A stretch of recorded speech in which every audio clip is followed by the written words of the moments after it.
Avant d'être crucifié et ressuscité, Jésus prêcha le message de Dieu, la bonne nouvelle. Pourtant, ce message, l'évangile, est très différent de celui que beaucoup ont entendu. Quelle était la bonne nouvelle proclamée par Jésus?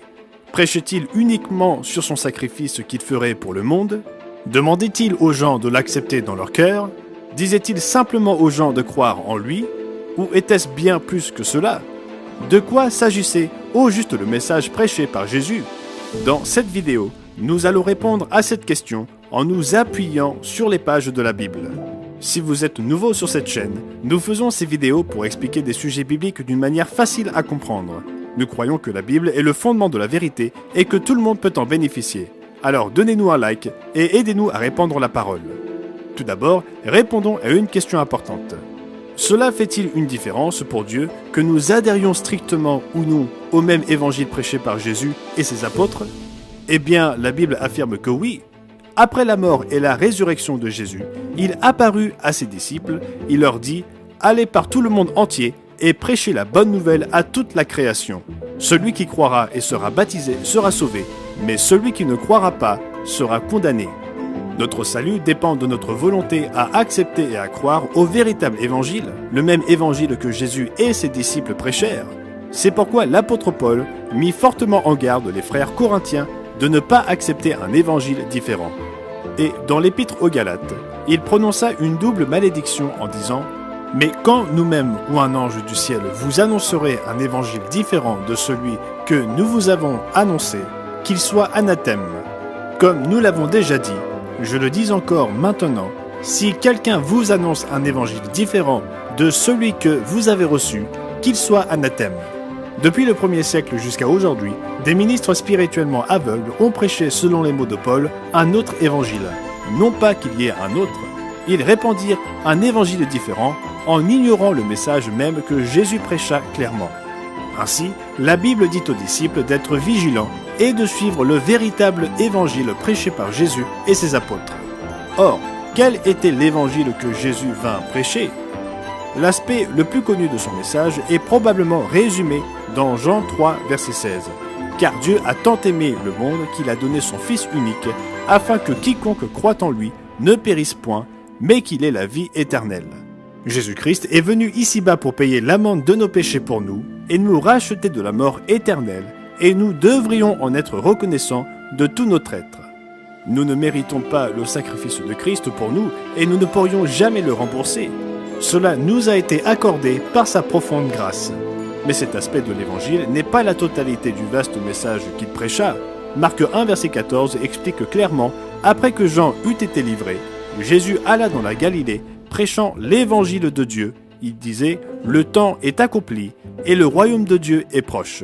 Repentez-vous et croyez à la bonne nouvelle. » Et dans Matthieu 4, verset 23, nous lisons « Jésus parcourait toute la Galilée, enseignant dans les synagogues, prêchant la bonne nouvelle du royaume. » Plus tard, dans Matthieu 9, verset 35, nous voyons encore « Jésus parcourait toutes les villes et les villages, enseignant dans les synagogues, prêchant la bonne nouvelle du royaume. » Verset après verset, la Bible montre que Jésus prêcha l'évangile de l'avènement du royaume de Dieu.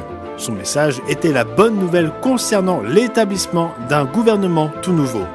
Il s'agit du gouvernement de Dieu sur terre. Jésus montra que c'était un élément majeur de son ministère.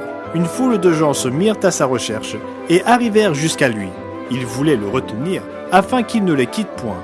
Mais il leur dit « Il faut aussi que j'annonce aux autres villes la bonne nouvelle du royaume de Dieu, car c'est pour cela que j'ai été envoyé. » De plus, Jésus allait de ville en ville et de village en village, prêchant et annonçant la bonne nouvelle du royaume de Dieu. La Bible montre clairement que le message et que le ministère de Jésus était axé sur l'instauration du royaume de Dieu ici-bas.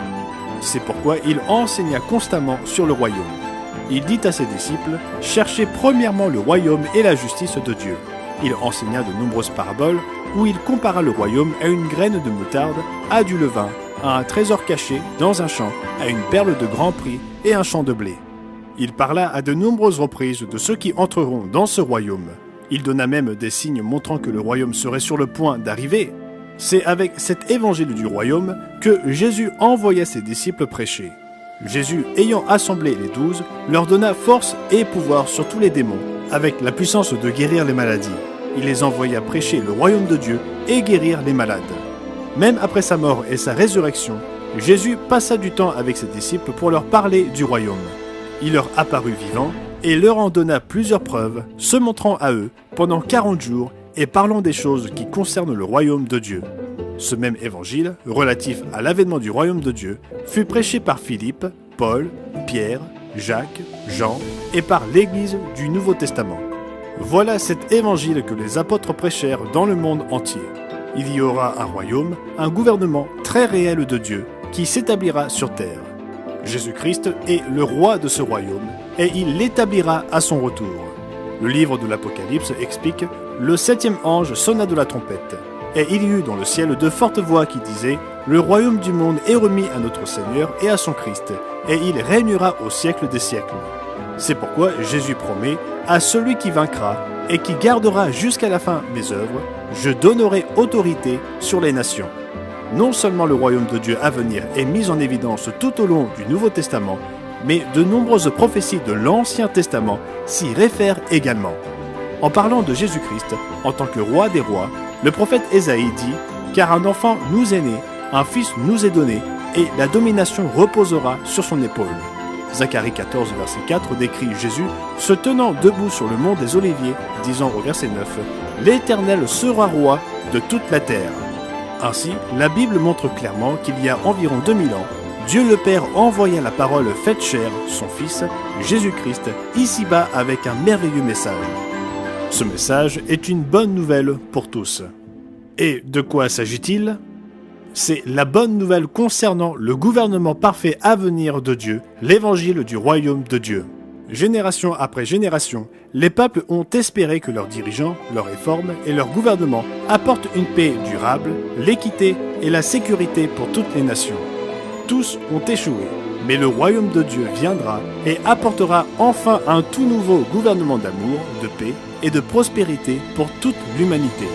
La vérité inspirante du message de Jésus concerne littéralement un royaume qui changera le monde et qui existera ici même sur terre.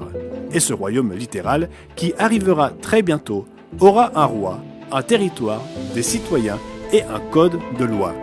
Les disciples du Christ ont l'incroyable opportunité de rejoindre le Christ dans ce royaume lorsqu'il reviendra pour l'établir. Et cela n'est possible que grâce au roi de ce royaume qui s'est donné lui-même pour que nous puissions y être avec lui. Telle est la bonne nouvelle qui donne à chacun un réel espoir d'un avenir meilleur. Pour avoir une explication détaillée de la bonne nouvelle prêchée par Jésus-Christ, commandez notre brochure « Croyez-vous au véritable évangile » en cliquant sur le lien dans la description. Si vous avez trouvé cette vidéo utile, abonnez-vous à notre chaîne. Vous trouverez d'autres vidéos de ce type et d'autres vidéos couvrant des sujets bibliques. N'hésitez pas non plus à nous faire part de vos impressions dans les commentaires ci-dessous et de nous aider à diffuser le message en aimant et en partageant avec ceux qui veulent entendre les enseignements clairs de la Bible. Et maintenant, regardez cette vidéo pour voir ce que la Bible dit au sujet du troisième ciel.